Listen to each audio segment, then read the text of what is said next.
어, 네. 이번에는 이렇게 동영상을 찍게 된 계기는 제가 유튜브 채널을 운영을 하기 시작하면서 몇 가지 질문을 좀 받았어요.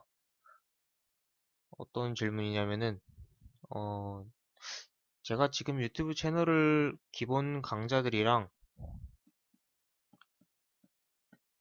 그리고 최근에는 이제 인물 모작 같은 거, 뭐 사진을 보고 그리는 거 그런 걸 이제 동영상을 찍어가지고 이렇게 해서 그냥 몇 개씩 올리고 있는데 일주일에 하나씩 올리고 있는데 최근에 올렸던 그 인물 모작들 영상 같은 것들을 보고, 음, 이런 질문들을 받았어요. 어떻게 별다른 스케치 같은 거 없이 바로 이렇게 그려내는지 그런 게 궁금하다고 말씀을 해주셨는데, 어, 그냥 그림에 대해서 모르는 분들이나 이제 막 시작한 분들은 그게 조금 신기하게 보일 수도 있어요. 저도 가끔 제가 그려놓은 거를 이렇게 빠르게 재생을 하고 그냥 켜놓으면은 그냥 그려지는 과정을 보면은 가끔 신기할 때도 있어요. 네, 뭐 하여튼 그래요. 근데 그 제가 하는 방식은 그냥 바로 면 단위로 그려 나가면서 이거를 점점 쪼개고 형태를 다듬고 거기서 이제 묘사도 진행하고 그리고 마무리 이런 식으로 그림을 진행을 하고 있는데 어 여기 앞에 스케치가 이제 생략이 된 거죠. 생략이 됐다고는 하는데 저는 그림을 그릴 때 여기 면 단위에서 어느 정도 톤 분할을 면으로 바로 그러니까 컬러를 넣으면서 진행을 하면서 거기서 스케치를 같이 진행을 하는 거예요. 뭐 짜잘하게 대강 뭐 눈의 위치, 코의 위치, 입의 위치 이런 거를 대충 잡아놓고 면 단위로 계속 분할을 해 나가면서 그렇게 쪼개면서 형태를 계속 만들어 나가는 거죠. 그런 방식으로 그림을 그려 나가고 있는데 어, 그림을 이제 처음 시작하는 사람들이나 뭐 아무것도 모르는 상태에서 이제 막 시작하려고 하는 사람들, 그런 사람들 같은 경우에는 이 제가 하는 이 방식을 권장해 드리지 않아요. 어, 신기해서 막 이렇게 따라 해보고 싶어 하는 분들도 계시고, 뭐 궁금해하시는 분들도 계시는데, 이제 본인이 막 시작하는 단계라고 하면은 정석적인 방법으로 그림을 접근하는 걸 추천을 드려요. 원래 그렇게 해야 되고, 왜냐면은 기초가 부족하게 되면은 이게 실력이 점점 쌓여 갈수록 그 기초가 부족한 게 티가 나거든요.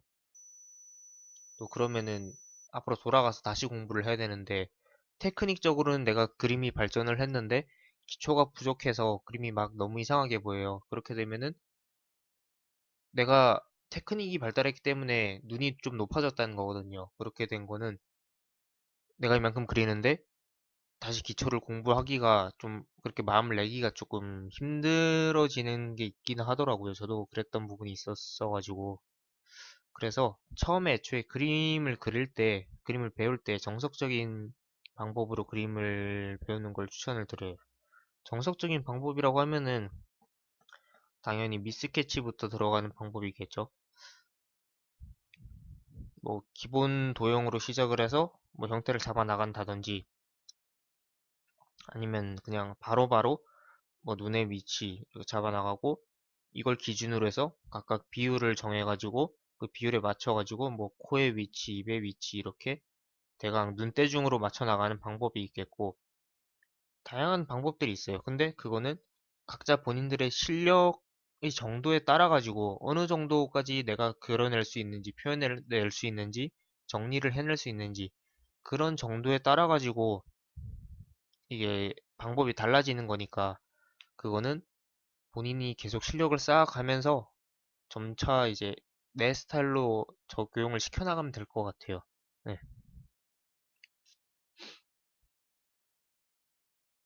그러니까 제가 하는 방식대로 하려고 하지 마시고 본인이 좀 그럴 실력이 안 된다 싶으시면은 이제 정석적인 방법으로 스케치부터 좀 힘들더라도 그 과정을 거쳐서 점점 이제 실력을 쌓아가는 게 그림 실력 발전에 좋을 것 같아요. 음, 제가 이렇게 그리는 방식은 기본적으로 형태력이랑 그리고 관찰력이 필요해요.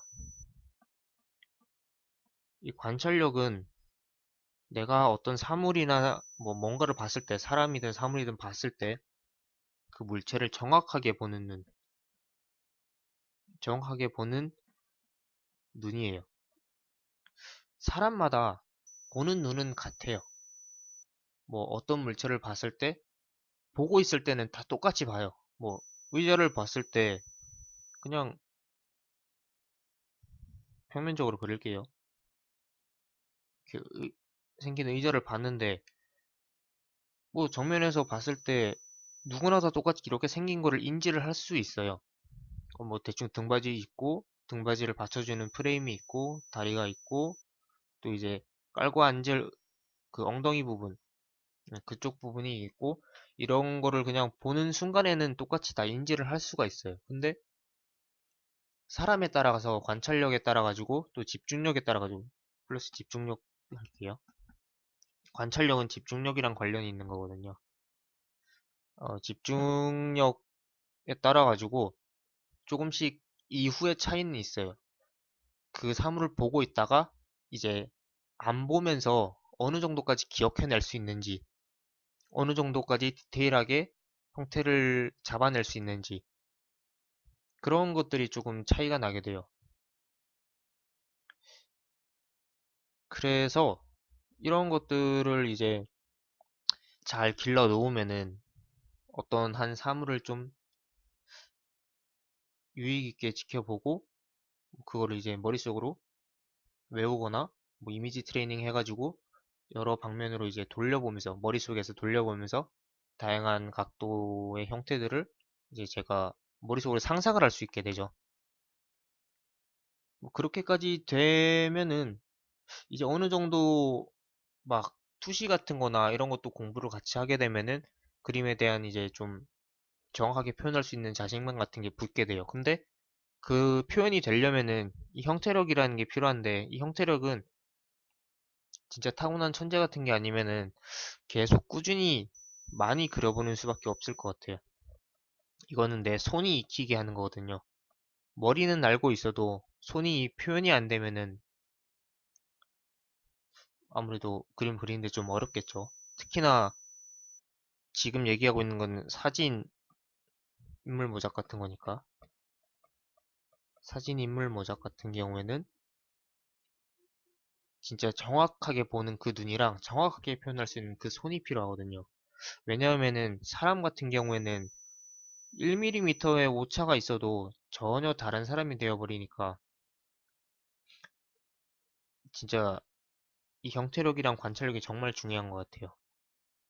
뭐 자연물 같은 거 이런 거는 조금 틀려도 괜찮거든요. 뭐 나뭇잎 같은 거 다 똑같이 생긴 게 아니잖아요. 언뜻 보면은 막 똑같이 생겨 보이긴 하는데 뭐 대충 그냥 이래 생긴 것도 있고 좀 예쁘게 생긴 나뭇잎도 있을 테고 뭐 제각각이긴 하죠. 여기서 조금씩 막 틀려진다고 해도 이거는 전혀 어색함을 느낄 수가 없어요. 그리고 지웠다가 갈게요. 인공물 같은 걸 그릴 때는 음, 뭐 그냥 캔 같은 거,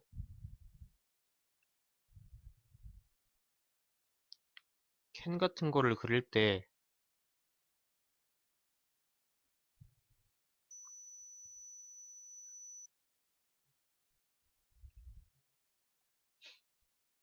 그냥 대충 이렇게 그릴게요.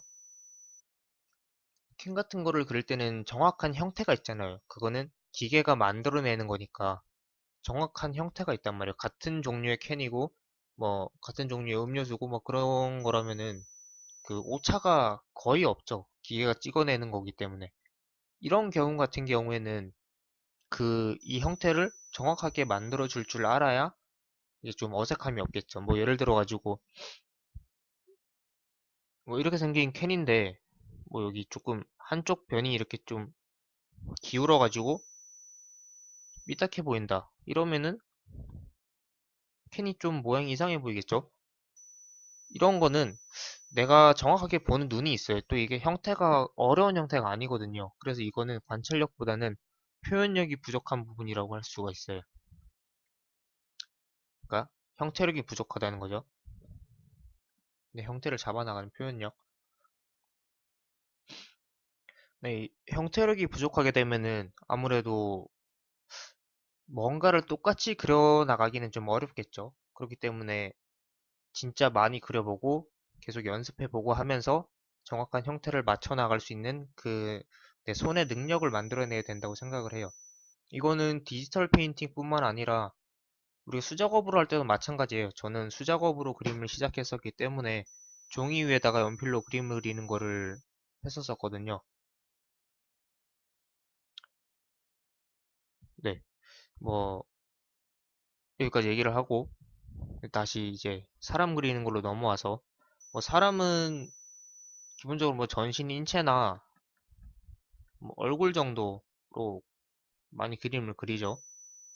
일러스트 같은 경우에는 뭐 반신도 있고 뭐 하반신 뭐 상반신 어느 정도까지 그림을 그리는 것도 있기는 한데 그냥 일반적으로 봤을 때뭐 전신을 그리는 경우랑 얼굴을 그리는 경우가 있는데 전신을 그리는 거는 제 강의 중에서 인체에 관한 강좌들이 있어요. 그거는 그거를 좀 참고를 하면 될 것 같고 지금은 제가 질문 받은 거 얼굴 부분에 대해서 말씀을 드릴게요. 아까 전에 그 사람 같은 거를 그릴 때는 진짜 1mm의 오차가 있어도 전혀 다른 사람이 되어버리기 때문에 형태력이 정말 중요하다고 얘기를 했어요. 근데 제가 그림을 그리는 방식대로 그림을 그리려면은 그 형태력이랑 관찰력이 기본적으로 어느 정도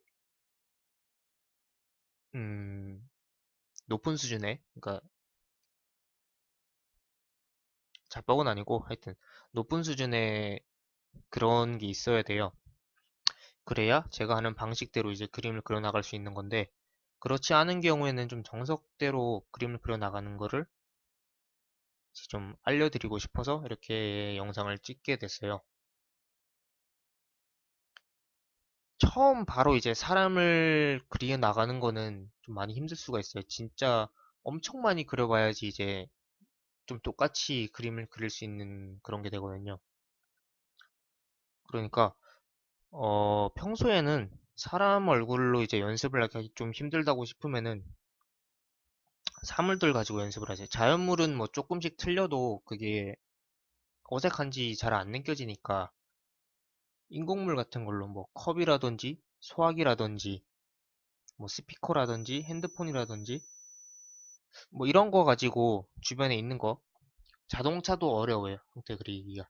좀 디자인이 자동차들은 굿 디자인들이 많아가지고 자동차들은 특히나 좀 힘든 것 같아요. 그래도 인공적인 거기 때문에 사람보다는 개인적으로 조금은 쉽게 느껴지더라고요. 자동차 그리기가. 네, 뭐 그래가지고 다시 본론으로 넘어오면은 평소에 연습은 인공물 가지고 연습을 하고 사람으로 연습을 할 수 있으면 사람으로 연습하는 것도 괜찮아요. 그렇게 연습을 하시다 보면은 뭐 어느새 이제 좀 정확하게 그릴 수 있는 표현력이 생기기 때문에 인물 모작 같은 거는 충분히 잘 할 수 있을 거라 생각을 해요. 그리고 거기서 이제 내가 별도의 인체 공부를 좀 더 하고 그렇게 된다면은 이제 창작을 해서 그림을 그릴 때 좀 더 뭐 괜찮게 그림을 그릴 수 있겠죠. 뭐 일러스트를 그리는 사람들도 있을 거고 인체를 이용해가지고 뭐 만화 같은 걸 그리는 분들도 있을 거고 웹툰 같은 거 그런 분들은 뭐 전신만 그리는 게 꼭 아니니까 만화도 보면은 한 컷 뭐 컷 장면들 보면은 얼굴이 좀 확대돼 가지고 나온 것도 있고 뭐 일러스트도 얼굴만 되게 확대시켜서 그림을 그리는 것도 있고 그렇게 종류가 좀 다양하니까 창작을 하는데도 도움이 많이 돼요. 내가 그림에 대해서 전혀 모를 때는 모작으로 거기서 모작 속에서 좀 뭔가를 배워나갈 수 있는 그런 것도 있기 때문에 모작으로 많이들 공부를 하는 편이에요. 근데 너무 모작만 하면 도움이 안 되고 저도 개인 작업들을 하면서 중간중간 그냥 일주일에 한 번씩 분위기 전환을 하는 느낌으로 네, 이제 이렇게 모작을 하고 있는 거거든요.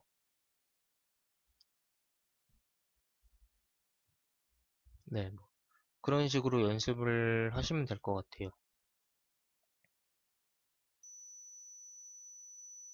아, 지금 너무 밤새서 그림을 그려가지고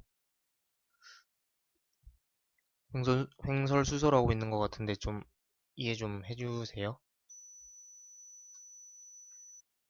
그리고 이 다음으로는 이제 지난주에 그렸던 그 한빙빙 그 그림을 간단하게 러프하게 스케치를 잡아가는 거 그거를 좀 보여드리려고 해요. 뭐 별로 어려운 거는 아니고 처음 그린 분들은 어려울 수 있겠다. 그냥 러프하게 잡아가는 느낌을 보여드리려고 해요. 뭐 이게 디지털 페인팅이니까 좀 러프하게 그리고 끝내는데 또 제가 시간도 없기도 하고 만약에 수작업으로 이제 손그림을 그리는 사람이라고 하면은 러프하게 그리면 안 될 거예요, 아마. 컬러링을 한다고 했을 때. 소묘를 할 때는 좀 러프하게 그려도 상관없어요. 왜냐면 러프한 선들을 소묘를 하면서 톤을 넣으면서 연필로 다 이제 묻어버릴 수가 있거든요. 근데 컬러링을 한다고 했을 때는 좀 구체적인 형태를 좀 디테일하게 잡아 나가는 것을 이제 추천을 드려요. 그거는 아마 제가 다음에 보여드릴, 그러니까 조금 이따가 보여드릴 그 영상 끝에서 좀 더 정확하게 다듬고 계속 그 원본 사진이랑 내가 종이에 그리고 있는 거랑 비교를 해가면서 정확한 형태를 만들어 가지고 어느 정도 선을 따야 되겠죠. 그 선을 딴 다음에 그 다음에 이제 컬러링을 들어가야 되겠죠. 네, 그럼 이제 그 지난주에 그렸던 판빙빙 스케치 러프하게 잡아가는 거 어떻게 잡아가는지 저는 어떻게 잡아가는지 대충 이런 식으로 잡아간다 라는 느낌을 먼저 보여드리도록 할게요.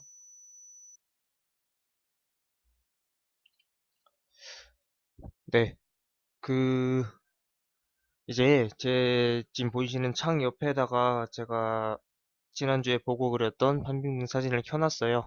그리고 지금 이렇게 스케치를 진행을 하고 있는데 저 같은 경우에는 뭐 디지털 페인팅이든 손그림이든 똑같이 이런 식으로 그려요. 제가 손그림을 먼저 시작을 했는데 손그림으로 그림을 먼저 입시 미술을 했다가 디자인 쪽이라서 인체 쪽은 배우지를 못했는데 이거는 그냥 제가 처음에 그냥 독학하면서 인체 공부하면서 이런 식으로 그렸었던 것 같아요. 그냥 저도 많은 분들이 찾아보는 것처럼 인터넷 자료들 찾아보면서 뭐 이런 식으로 얼굴의 십자 형태 아니면 눈 위치를 먼저 찾아준 다음에 그 다음에 외곽 형태를 만들어 나갔던 것 같아요. 이게 처음에는 바로바로 이렇게 형태를 만들어 가려면 좀 어려우니까 기본 도형에서 뭐 보통 사람의 얼굴은 타원형이니까 타원형에서 점점 형태를 만들어가고 다듬어가면 좀 더 수월할 것 같아요. 이게 디지털 페인팅이라서 지금 쪼만해 보여서 그런데 실제 종이에 그릴 때도 마찬가지인데 어, 정확히 그리려면은 우선 그 보는 눈이 있어야 된다 그랬잖아요. 그, 그 얘기는 비율을 좀 정확히 알아야 돼요. 스케일감이 있어야 돼요. 그러니까 예를 들어서 뭐 바로 뭐 저 같은 경우에 눈을 먼저 그리는 걸 좀 선호하기는 하는데 뭐 예를 들어서 눈을 먼저 그린다고 했을 때 눈의 크기가 정해지게 되잖아요. 그러면 그 크기와 똑같이 일정하게 뭐 반대쪽 눈, 코, 입 똑같은 비율로 이렇게 그림이 그려져야 된다는 거죠. 뭐 참고하는 사진이 쪼만하고 그 그려지는 종이가 좀 크더라도 그 비율을 좀 크게 그릴 때 그 비율을 그러니까 확대했을 때 그 사진과 1대1 비율로 이제 정확히, 네, 정확하게 그려지도록 그런 식으로 보는 눈이 좀 있어야 되겠죠. 지금 이거 같은 경우에는 그 화면과, 그러니까 이 캔버스랑 사진이랑 비율을 똑같이 만들어 놨어요. 이런 경우에는 그 화면의 여백이나 뭐 지금 이 그림 같은 경우에는 왼쪽에 이렇게 여백이 있고 오른쪽에 이게 인물이 있는데, 이거는 화면 여백의 비율을 따져보면서 그림을 그려나가는 방법으로 그리고 있어요. 어, 원래 저는 예전에 눈부터 그려나갔었는데, 이런 경우에는, 그러니까 배경까지 있는 경우에, 인물만 그리는 게 아니고, 배경까지 어느 정도 염두에 두고 그리는 경우에는 화면 전체 여백을 이렇게 눈대중으로 비율을 확인을 하면서 전체적인 얼굴 형태를 잡아 나가고, 그 내부적인 요소들을 이렇게 그려 나가고 있어요.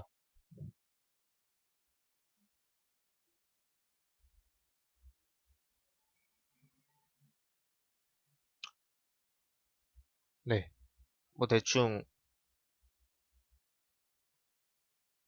얼굴, 볼, 뺨의 형태, 여기 그리고 또 뒤쪽 뒷목 쪽이랑 머리 형태, 그리고 눈, 코, 입 이런 식으로 그려나가고 있어요. 그리고 부수적으로 러프하게 스케치를 하는 거니까 저는 이거를 그냥 보여주기 위해서 이렇게 그리는 거지 좀 디테일하게 그리지는 않을 거예요. 만약에 디테일하게 정확하게 따져서 그린다고 하면은 이제 좀 시간이 그만큼 오래 걸릴 것 같으니까 그렇게 하지는 않고 그냥 이런 식으로 그린다라는 거를 보여드리기 위해서 그냥 이렇게 러프하게 그리고 있어요. 그 눈, 코, 입의 위치를 잡기 어려울 때는 눈썹의 위치를 먼저 잡아주는 것도 하나의 방법이 될 수 있어요. 눈썹을 먼저 잡아주게 되면은 그 눈대중으로 비율을 재서 그 눈썹과 눈 사이의 길이가 있잖아요. 그 사이랑 또 가로 길이를 적당히 파악을 할 수가 있는데, 그 눈썹에 맞춰가지고 그 눈썹을 기준점으로 해서 눈을 그리고 또 그만큼 밑으로 내려서 코를 그리고 입을 그리고 하면서 이렇게 맞춰 나갈 수도 있어요.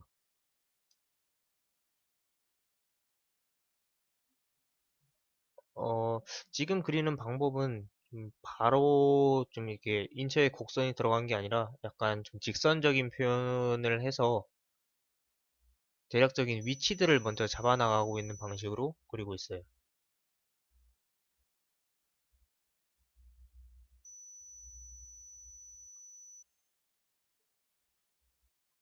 어, 그 수작업을 할 때 연필 소묘를 한다고 했을 때는 러프한 상태에서 계속 톤을 쌓아가면서 형태를 만들어 나가도 괜찮아요. 처음에 뭐 연하게 이제 톤을 넣으면서 올라가는 거니까. 근데 만약에 물감을 쓴다거나 수채화 물감 같은 거, 특히 좀 수정하기 힘든 물감 같은 거, 그런 거를 쓴다고 했을 때, 그런 거를 쓴다고 했을 때는 좀 스케치가 형태가 좀 정확하게 따져 있는 상태에서 작업을 들어가는 게 오히려 좀 더 안정적이고, 네, 그렇겠죠. 네, 심리적으로도 좀 편안한 그런 게 있겠고. 그래서 저는 예전에 그랬어요. 수채화 같은 거로 채색을 할 때 스케치선을, 형태 같은 거를 거의 완벽하게 따놓고 들어갔었는데, 아무래도 그렇게 하니까 형태력 같은 건 많이 길러지고 좋아요. 보는 눈도 좋아지고. 근데 시간이 오래 걸린다는 단점이 좀 있죠. 근데 뭐 유화 같은 거나 이렇게 디지털 페인팅 같은 경우에는 어 그나마 좀 수정하기가 조금 수월해요. 뭐 수채화 위에도 물론 포스터 물감 같은 걸 올리면은 수정하기가 좀 쉽기는 한데, 수채화만의 고유 느낌을 내기가 조금 힘든 부분이 있으니까 그래서 그렇게 말씀드린 거고. 아무튼 이런 식으로 계속 형태를 다듬고 만들어 나가면 됩니다.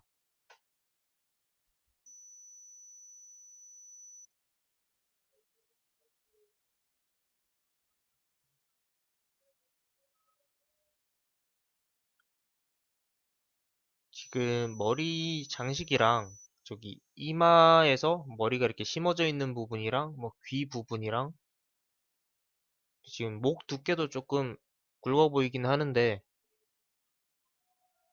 뭐 위쪽은 신경으로 안 썼고 이게 러프하게 들어가는 거니까 그냥 저런 식으로 형태를 대충 잡아놓고 손그림으로 그리는 사람들 중에서 그 채색을 했을 때 수정하기가 힘든 사람들 기준으로 말씀드리는 거예요.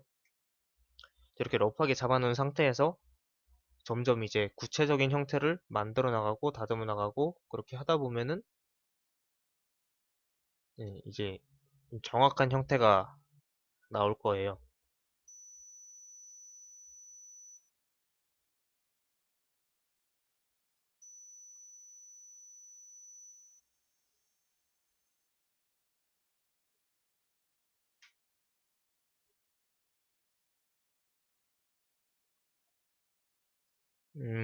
지금 그리다 보니까 지금 보는 입장에서 왼쪽 얼굴 쪽, 그러니까 눈이 조금 보이는 쪽이 조금 많이 왼쪽으로 삐져나가 보이네요. 이거를 수정을 해주도록 하고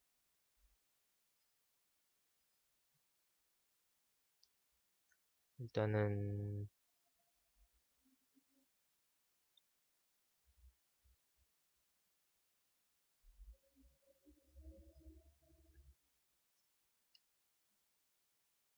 제가 멀티가 잘 안 돼가지고 그리면서 일단 그림 그려지는 과정을 한번 보세요.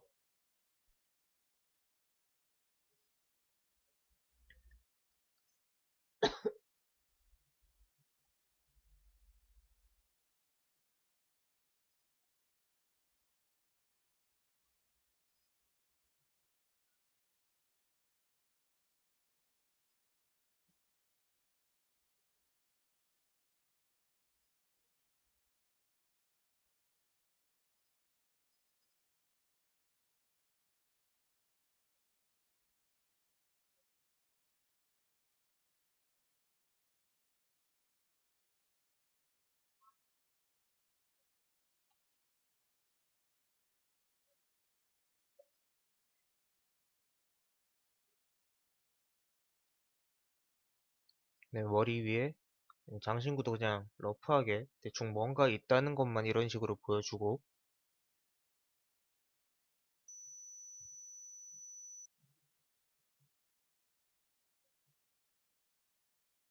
근데 지난주에 진짜 머리 장신구랑 이런 거랑 그리는데 너무 즐거웠어요. 묘사하는 걸 좋아해가지고 손이 좀 고통스럽기는 했는데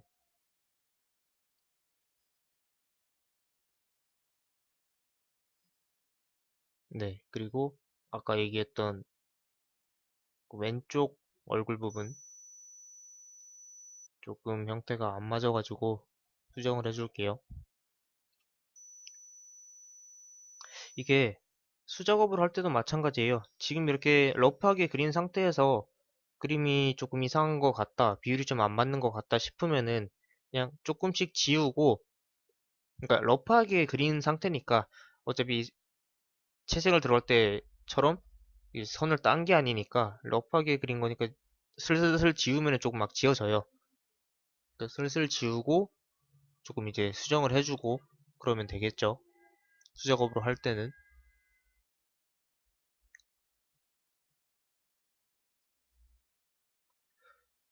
이게 러프하게 그린다고 해도 그래도 조금 어느 정도 형태를 맞춰줘야 되니까 계속 한번 비교를 해볼게요. 네, 기울기가 조금 안 맞는 것 같아서 약간 기울여주고, 네, 다시 말씀드리지만 그 수작업으로 할 때도 조금 형태가 안 맞는 것 같다 싶으면은 지금 디지털이라서 이렇게 쉽게 수정을 하는 건데, 수작업으로 할 때도 러프하게 한 거는 네, 연필 스케치를 조금 지우고 다시 그냥 예, 살살살살 러프하게 다시 스케치를 한 다음에 이제 형태가 맞는 것 같다 싶으면은 이제 선을 따면 될 것 같아요. 확실한 선을 따면 될 것 같아요.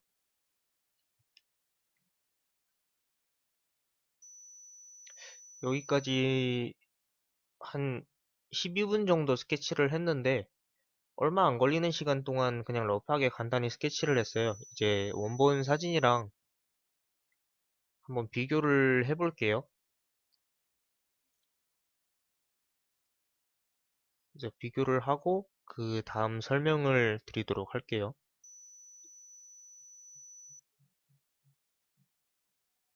네, 이게 원본 사진이에요. 참고했던 사진인데 사진을 불러와서 이제 오퍼서티, 투명도를 조절을 해가지고 과연 어느 정도 맞았는지. 네, 오퍼서티를 낮춰보니까 뭐 얼추 거의 형태가 맞았어요. 뭐 아까 목이 좀 두껍다 그랬는데 위치가 조금 뒤쪽으로 가면 될 것 같고, 네, 한 12분 정도 러프하게 스케치를 간단히 했는데, 네, 어느 정도 스케치가 다 맞았네요. 네, 이게 제가 이거를 이렇게 보여드린 이유가 처음에 설명을 드릴 때 형태력이랑 관찰력에 대해서 말씀을 드렸잖아요. 이게 굉장히 중요한 부분인데 창작을 할 때도 정확한 형태력이나 관찰력, 아니, 관찰력보다는 정확한 형태력이 굉장히 중요하지만 이렇게 사진 모작 같은 거를 할 때는 음, 네, 정확한 관찰력이랑 형태력 이 둘 다 필요해요. 왜냐면은 내가 보고 있는 사진을 얼마나 정확하게 그려낼 수 있느냐. 이거를 이제 보여드리기 위해서 이게 그 지난주에 그렸던 거를 러프하게 스케치를 하면서 형태를 어떻게 잡아가는지 보여드린 거거든요. 이게 처음 그리는 분들은 비율이 굉장히 잘 안 맞고 막 그래요. 저도 처음엔 그랬으니까. 근데 본인이 그게 보는 눈이 없으면은 어색한지를 몰라요. 그래서 보는 눈도 같이 키우셔야 돼요. 그러니까 그림을 보는 눈, 어디가 틀렸고 뭐 어디가 맞았는지, 어디가 이상한지 그런 것들을 보는 눈이 있어야 네, 내 그림을 객관적으로 볼 수 있고 또 앞으로의 그림 실력을 발전을 시켜 나갈 수 있겠죠.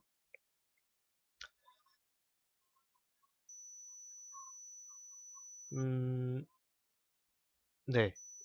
뭐 아까 그 보여드렸던 스케치 영상에서 조금 더 구체적으로 따서 진행을 시켜서 보여드리고 아니 보여드릴 수는 있었겠지만 따로 요즘 준비하고 있는 일이 많아가지고 그렇게까지 할 시간은 없을 것 같고, 만약 그렇게 한다고 해도 진짜 장신구랑 이런 것 같이 다 하고 나면은 엄청 오래 걸릴 것 같아서 그냥 이런 식으로 진행한다는 것만 알아두시면 될 것 같아요.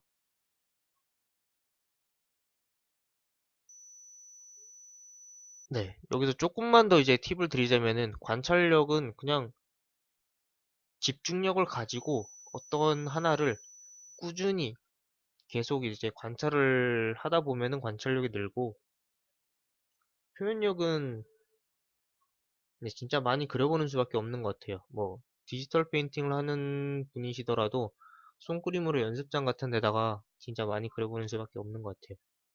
저도 어렸을 때부터 그림을 좋아해서 많이 그리기는 했는데 진짜 정식으로 배운 거는 고2 때부터라서 그때부터는 이제 좀 제대로 저도 했던 것 같아요. 열심히 관찰도 많이 하고. 아무튼 그래요.